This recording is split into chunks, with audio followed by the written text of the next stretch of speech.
Welcome to tele information. दोस्तों, कुमकुम भाग्य के आने वाले एपिसोड में ज़बरदस्त ट्विस्ट आने वाला है। क्या पूर्वी कोमा से बाहर आ जाएगी अपनी बेटी प्रार्थना के छूने से? क्या रौनक और पायल की शादी टूट जाएगी? आइए जानते हैं पूरी कहानी। इमरजेंसी, डॉक्टर को बुलाइए। हॉस्पिटल में हड़कंप मच चुका है। एक बड़ा एक्सीडेंट हुआ है और मरीज को तुरंत डॉक्टर के पास ले जाया गया। डॉक्टर पूछते हैं, क्या हुआ? जवाब मिलता है, बाइक से एक्सीडेंट हुआ, कुछ मिनट पहले की बात है। मैं इन्हें गाड़ी में डालकर लेकर आई। डॉक्टर तेजी से जांच में लग जाते हैं, लेकिन सबसे बड़ा झटका तो तब लगता है जब सामने कोमा में पड़ी पूर्वी अचानक अपनी बेटी प्रार्थना के छूने से होश में आ जाती है। प्रार्थना के सामने बड़ा खुलासा। अब कहानी में जबरदस्त मोड़ आने वाला है। प्रार्थना को एक ऐसा सच पता चलेगा जिससे उसकी पूरी दुनिया हिल जाएगी।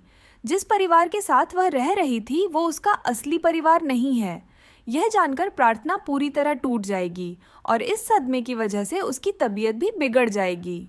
इसी हालत में जब वह हॉस्पिटल पहुंचेगी तो वहां एक अनजान महिला को देखकर उसे अजीब सा महसूस होगा। प्रार्थना खुद को रोक नहीं पाएगी और धीरे धीरे उस महिला के पास जाएगी। वह महिला कोई और नहीं बल्कि उसकी असली माँ पूर्वी होगी, जो कोमा में पड़ी थी। चमत्कार! प्रार्थना के छूते ही पूर्वी को होश। जैसे ही प्रार्थना अपनी माँ को छूती है, पूर्वी को होश आ जाता है। इतने सालों से कोमा में पड़ी पूर्वी एक ही पल में अपनी बेटी के स्पर्श से जाग उठती है। डॉक्टर्स इसे किसी चमत्कार से कम नहीं मान रहे। प्रार्थना भी यह देखकर हैरान रह जाती है। उसकी आंखों से आंसू छलक जाते हैं। अब सवाल ये है कि क्या पूर्वी को अपनी बेटी की पूरी सच्चाई याद आएगी? क्या प्रार्थना अपनी असली माँ के साथ रह पाएगी? रौनक और पायल की शादी टूटेगी? वहीं दूसरी तरफ रौनक और पायल की शादी पर भी बड़ा संकट मंडरा रहा है।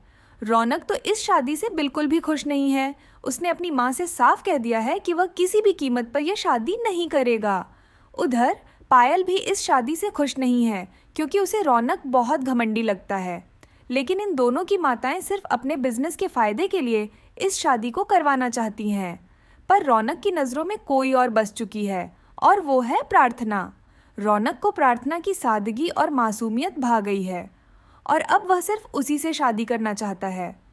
अब देखने वाली बात यह होगी कि क्या रौनक अपने दिल की सुनेगा? क्या पायल खुद इस शादी से इनकार कर देगी, या फिर परिवार का दबाव इन दोनों की जिंदगी बर्बाद कर देगा? इस बड़े ट्विस्ट पर आपकी क्या राय है? क्या पूर्वी को अपनी बेटी की पूरी सच्चाई याद आएगी? क्या प्रार्थना अपने असली परिवार के साथ रह पाएगी? क्या रौनक और प्रार्थना की शादी होगी? आप इस धमाकेदार एपिसोड को देखने के लिए कितने एक्साइटेड हैं? हमें कमेंट में ज़रूर बताएं। और टेली इन्फॉर्मेशन को सब्सक्राइब करना ना भूलें, ताकि आपको मिले टीवी सीरियल्स की सबसे तेज़ अपडेट